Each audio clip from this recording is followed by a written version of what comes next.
We're going to do our first solar prime rib roast. So there's the beast right there. Step one, I'm going to take it out to the parabolic stove and brown it up. So we'll do that right now. Okay, we're back out here at our parabolic stove. We got our 7-pound roast browning away. Had a nice snowstorm yesterday. Beautiful sunny day today though, so it's a perfect day for cooking, solar cooking that is. Any kind of cooking, I guess. So I'm just about ready to turn the roast, and then we're going to take it up and season it with some salt and pepper, keeping it simple. And we're going to pop it into the Global Sun oven. It's right about 325, but I'm going to try and keep the temperature around 250 or so, slow cook the roast. Anyway, we'll keep you posted. There's one of the sides we browned up. Look how nice that looks. You can just hear that sizzling away.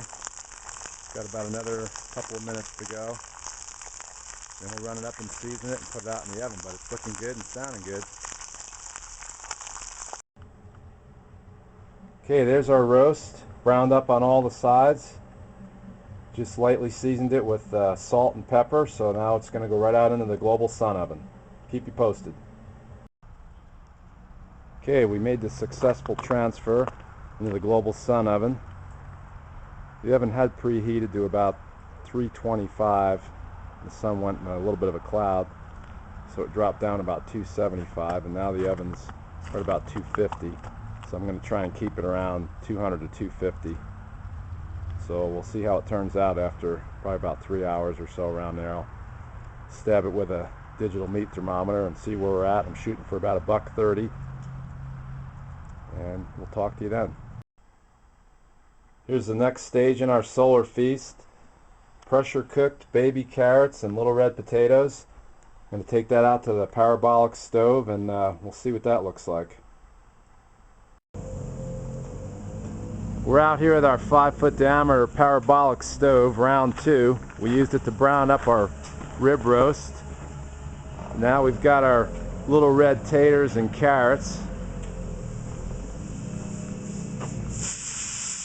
As you can see, it's a pretty cold day out here, but everything's running fine.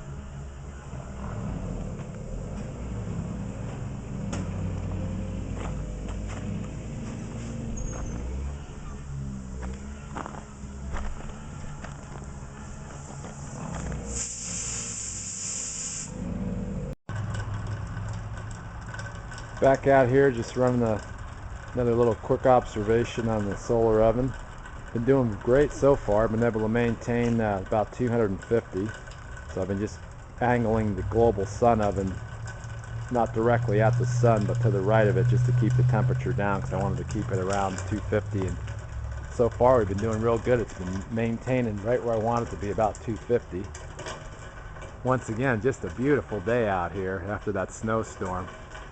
So got about another 45 minutes to go, and then I'm going to stab it with a digital internal meat thermometer, and I'm hoping to get around 130 degrees, be a nice medium rare. Then I'll let it rest for 30 minutes, and while it's resting, I pressure cooked the taters and carrots. You probably saw that earlier. So I'm going to do is just warm those back up again in the sun oven. So I'll pull the roast out if it's at the right temperature, then I'll stick the little red taters and carrots in there for 30 minutes just to warm those back up again for the big feast. We'll check back with you in a little while. Okay, we got our roast out. Unfortunately, this is my first rodeo with doing a prime rib in the sun oven, so I went a little bit too long. Not bad though. It's an internal temperature of 151, so it's probably closer to medium rare. But that's okay. I'll just keep that in mind for the next time. I did it at 250 for 3 hours, so I should have probably done it for about 2 3/4 hours, but that's all right. It's still going to be good. It looks great. So I'm going to let it rest for 30 minutes and then pop the previously pressure cooked little red potatoes and carrots back in the Global Sun oven to warm those up, so that'll work good. Those will be nice and warm after about 30 minutes of resting time for the roast. So we'll check back once we slice into it and see what it looks like. Okay, there's our resting roast out of our pot. How good does that look? So I'm going to let it rest for 30 minutes. At least that's what the recipe I saw on the internet is telling me. And I can tell it's resting real comfortable too. I don't know if you can hear that or not, but it's snoring a little bit. Wow. Interesting. Okay, here we are with our Solar Prime Rib Feast. We cut into it and take a good look at that bad boy. Looking awesome. Got it plated up. And we're going to have a feast. Myself and Neil Gilson, the founding father of office living.